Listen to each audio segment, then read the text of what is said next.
Welcome to Time News Studios.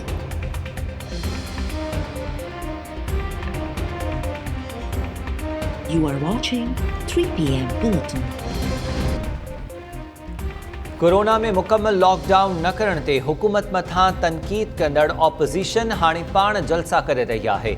वज़ीर आज़म इमरान खान मुल्क में कोरोना के फैलाव जो ज़िम्मेवार ऑपोजिशन के जलसन के करार ॾेई छॾियो।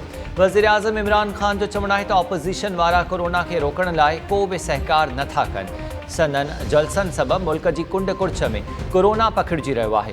अवाम के ऑपोजिशन के जलसन में शिरकत न करणु घुर्जे। एहतियात सां सनत ऐं अवाम जी ज़िंदगियुनि खे बचाए सघिजे थो। सियालकोट में वापारियुनि खे ख़िताब दौरान वज़ीर आज़म चयो त माज़ी में जेके इलाइक़ा पुठिते रहिजी विया उन्हनि इलाइक़नि में तरक़ी आणींदासीं।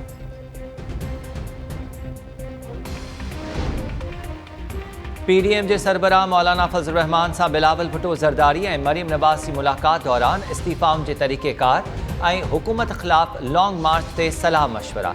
पीपल्स पार्टी और नवाज़ लीग जा अगवान भी मुलाकात में मौजूद हुआ। मुलाकात दौरान 13 डिसेंबर से लाहौर और 27 डिसेंबर से लाड़काने में जलसो करण के हवाले से हिकमत अमली से सलाह मशवरा किया विया। मौलाना फजल रहमान तरफा बिलावल भुट्टो ज़रदारी और मरीम नवाज़ के फ़ोन से राब्तनि दौरान हंगामी इजलास लाइ घुरायो वियो हो।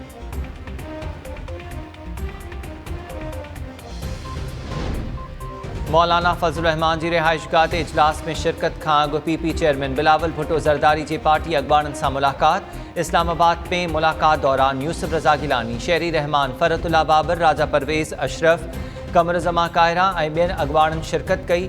बिलावल भुट्टो ज़रदारी तरफा पार्टी अगवाननि सां लाहौर वारे जलसे में पीडीएम के फैसलन बाबत सलाह मशवरा। मुलाकात में असैम्बलीज़ तां इस्तीफ़ाउनि वारे मामले ते भी गौर विचार।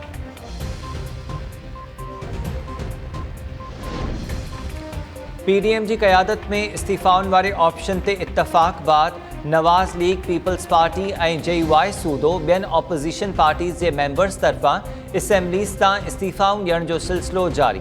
पंजाब असैम्बली में नून लीग के वधीक 6 MPAs और 2 MNAs इस्तीफ़ाऊं पार्टी क़यादत ॾांहुं उमाणे छॾियूं। इस्तीफ़ा ॾींदड़ लीगी MPAs में मलिक सुहेब, अनीज़ा फातिमा, अख्तर हुसैन, उज़मा बुखारी और सनस मुर्स समीउल्ला खान शामिल।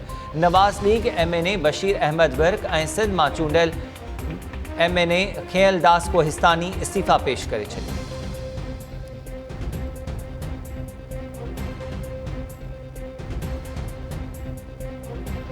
अच्छा हाँ मेरी गल सुन ना ते मैं तू जबरदस्ती ले जा सकदे जे इत्थे कोई भी सानू मजबूर ना करो। किस गल ते मजबूर ना करो। मैंने क्या किया जो तो नहीं किस तरह तुसी मन दसो की मसला है। मैं कह रहा हूं मेरे नाल ऐसा ना करो। जबरदस्ती तो नहीं जा सकता भाईजान, जबरदस्ती नहीं आप लेकर जाएंगे। लाहौर के मॉडल टाउन थाने की पुलिस डीजे भट्ट के गिरफ्तार कर वरतो। डीजे भट्ट के 13 डिसेंबर से पीडीएम के जलसे लाइ साउंड सिस्टम जो इंतजाम करने ते गिरफ्तार किया वियो। डीजे भट्ट दाहियो है त पुलिस तशद्दुद जो निशानो बनाने बाद थाने ते वठी वई। ख़दशो है त गुम किया वेंदो। डीजे भट्ट PTI के जलसन लाइ भी साउंड सिस्टम जा इंतजाम कंदो हो।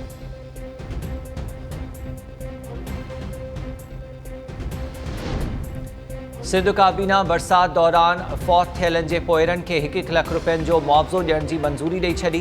ताज़िन बरसातुनि में 149 ॼणा फौत थिया हुआ। बरसात दौरान मुख़्तलिफ़ हादसनि ऐं वाक़िअनि जे ज़ख़्मियुनि खे 25 हज़ार रुपया मुआवज़ो ॾियण जी मंजूरी। घर तबाह थियण जो मुआवज़ो 25 हज़ार रुपया मुक़ररु। सिंध काबीना बरसात मुतासिरनि की मदद लाइ वफ़ाक़ी हुकूमत खां 4 अरब रुपया घुरी वरिता। वडे वज़ीर मुराद अली शाह की सदारत हेठ सिंध काबीना के इजलास दौरान बरसात सबब नंढे कारोबार और फसलन की तबाही से मुतासरन के रिलीफ ॾियण जो फैसलो। आबादगारन और नंढन वापारिन के टैक्स छूट ॾियण की भी मंजूरी। इजलास में फैसलो किया वियो त वडो वज़ीर मुराद अली शाह बरसात मुतासरन की माली सहायता लाइ वफ़ाक़ी सरकार के भी ख़त लिखंदो।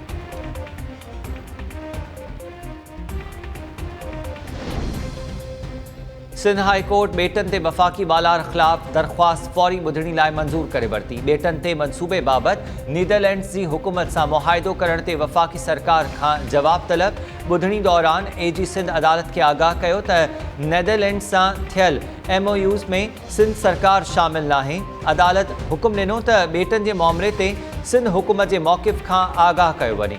दरख़्वास्त में मौक़िफ़ इख्तियार कयो वियो त ॿेटनि ते तरक़ियाती कमनि सां तिमर जा ॿेला ख़तम थी वेंदा, मुहाणनि जो रोज़गार मुतासिर थींदो, जंहिंजे नतीजे में माहौलियाती तबाही जा ख़तरा बि आहिनि। वफ़ाक़ ऐं सिंध सरकार खां जवाब तलब करण बाद ॿुधणी 15 जनवरी ताईं मुलतवी।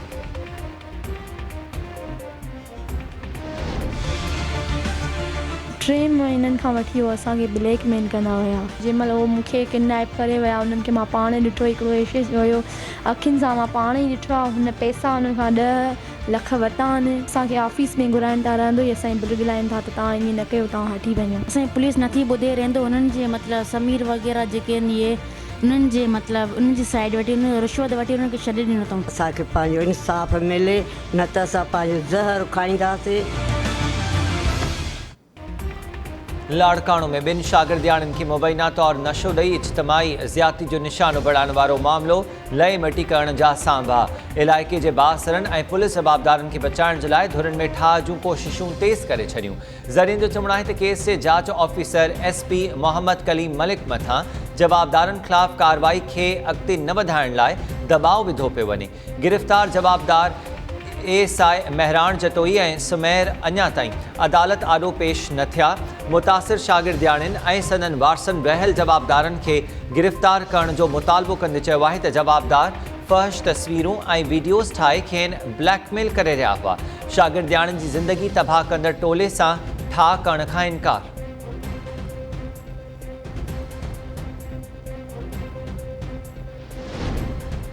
सिंध हाई कोर्ट तरफ़ां कावड़ ज़ाहिर करण बाद सखर में आपाशी खाते जी ज़मीनुनि तां कब्ज़ा छॾाइण जे लाइ ऑपरेशन तेज़।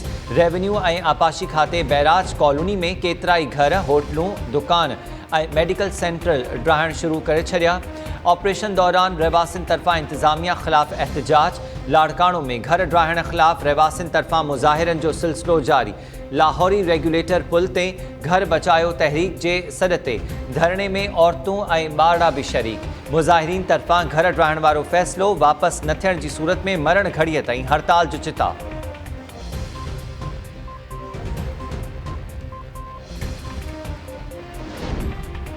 शिकारपुर जी मुनीर कॉलोनी में नौजवान खे सख़्त तशद्दुद करण खां पोइ घुटा ॾेई क़त्ल कयो वियो। अली शाह पीरवासी नौजवान निज़ाम चांडियो जो तशद्दुद थियल लाशत पुलिस नौजवान जो लाश पोस्टमार्टम लाइ अस्पताल मुंतक़िल करे छॾियो। पुलिस जो चवणु आहे त अञातल जवाबदारनि नौजवान खे सख़्त तशद्दुद ऐं झीर ॾेई घुटा ॾेई क़त्ल कयो, जंहिं बाद मुनीर कॉलोनी में लाश उछले फ़रार थी विया। नौजवान जो लाश RBUT अस्पताल जे मुर्दा खाने में रखियल, वारिस न पहुता। पुलिस वाक़े जा कारण मालूम न करे सघी।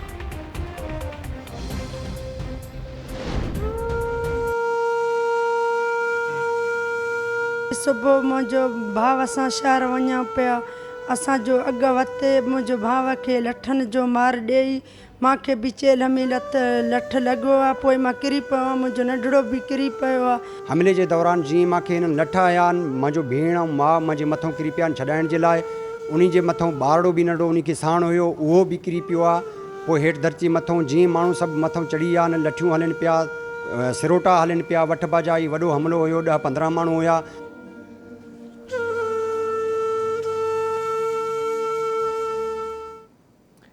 करमपुर भरिसां कार ऐं तकरार तां ॿिनि धुरनि में झेड़े दौरान मासूम ॿारड़ो मारिजी वियो।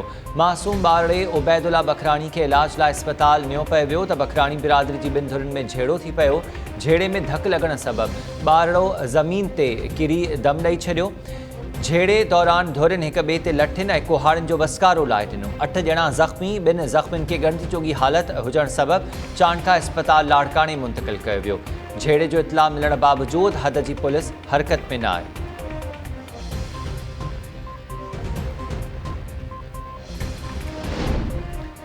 दादू में हिरणी शिकार वारे केस में ज़मानत रद्द थियण ते फ़रार थी वियल पीर ऑफ राणीपुर जा 2 पुट ज़मानत वठण में कामयाब। Sindh high court Hyderabad bench जवाबदार सालेह शाह ऐं अली रज़ा शाह सूदो 5 जवाबदारनि जी ज़मानत मंज़ूर करे वरिती। जवाबदारनि खे 33,000 रुपयनि जा ज़मानती मचलका जमा कराइण जो हुकुम। ज़मानत मिलियल जवाबदारनि में अली अकबर, नियाज़ हुसैन ऐं मोहम्मद जुम्मन शामिल।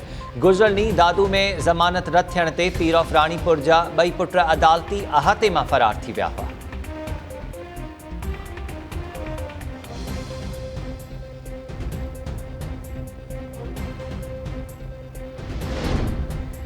खैरपुर में एएसआई बिलावल वसाण के कत्ल केस में गिरफ्तार टियों जवाबदार ज़ाहिद राजपूत एक ॾींहं जे जिस्मानी रिमांड ते पुलिस हवाले। दहशतगर्दी तोड़ अदालत जवाबदार सकलैन शाह ऐं ज़ाहिद राजपूत जो भी वधीक एक ॾींहं लाइ जिस्मानी रिमांड मंज़ूर करे वरितो। पुलिस तरफ़ां जवाबदारनि जी 14 ॾींहंनि लाइ जिस्मानी रिमांड वारी इस्तदा रद्द। पुलिस जो चवणु आहे त जवाबदार ज़ाहिद राजपूत खे ॻुझे इतला ते कार्रवाई दौरान गिरफ़्तार कयो वियो। बिलावल वसाण खे 1 महीनो अॻु क़त्ल करण बाद गाॾी खे बाहि ॾेई साड़ियो वियो हो।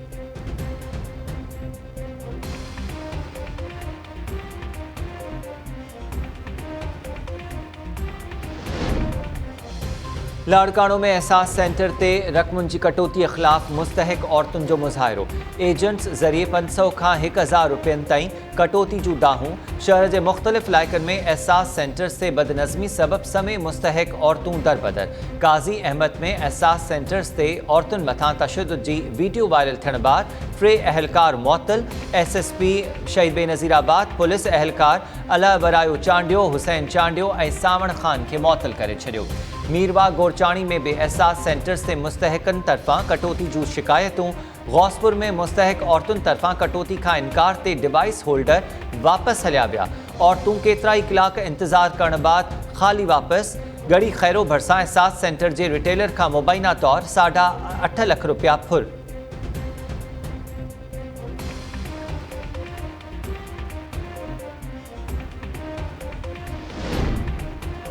वदीन जे इलाइक़े टंडोबागो में एहसास सेंटर हाई स्कूल मुंतकिल करण ते पैदा थियल तकरार शिदत इख्तियार करे वियो। स्कूल के प्रिंसिपल करीम बख्श पंवर ऐं असिस्टेंट कमिश्नर विच में मुंह मारी। AC मोहम्मद अहमद स्कूल के प्रिंसिपल ख़िलाफ़ ड्यूटी अटकाव जो केस दाख़िल कराए छॾियो। केस में असिस्टेंट कमिश्नर तरफ़ां स्कूल के प्रिंसिपल मथां बदतमीज़ी, झेड़े ऐं घटि ॻाल्हाइण जा इल्ज़ाम। केस दाख़िल थियण जी ॼाण मिलंदे ई प्रिंसिपल पाण मुरादो पुलिस आॾो गिरफ़्तारी पेश करे छॾी। शख्सी ज़मानत ते बाद में आज़ाद।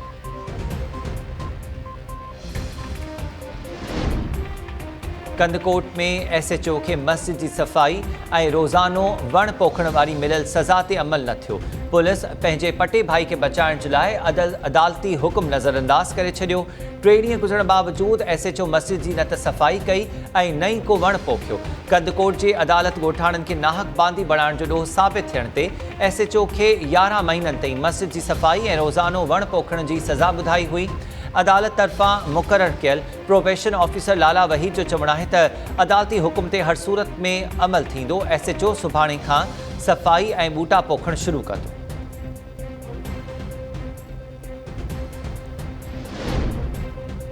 पाकिस्तानी क्रिकेटर दानिश कनेरिया तरफ़ां कौमी टीम में वापसी जूं कोशिशूं तेज़।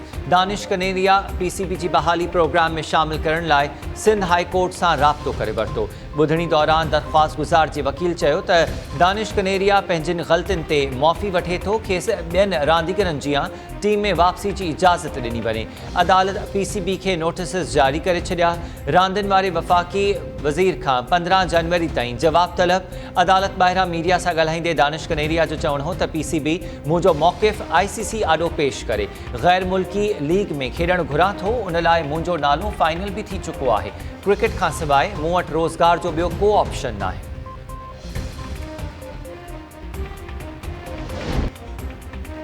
ऐं पाकिस्तान सूदो सॼी दुनिया में करप्शन के ख़ात्मे जो आलमी ॾींहुं मल्हायो पियो वञे। कराची में एंटी करप्शन खाते के चेयरमैन मोहम्मद इकबाल मेमण की अॻवानी में जागरता रैली कढी वई।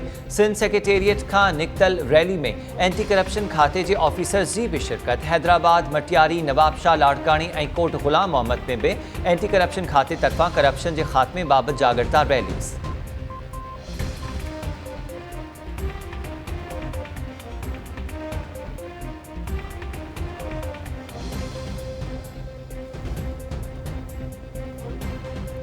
अस्सलामुअलैकुम। टाइम न्यूज़ सगत माहिया हमीर शेख। हेडलाइंस ज़माने थियूं तफ़सीली ख़बरूं हिन ब्रेक खां पोइ।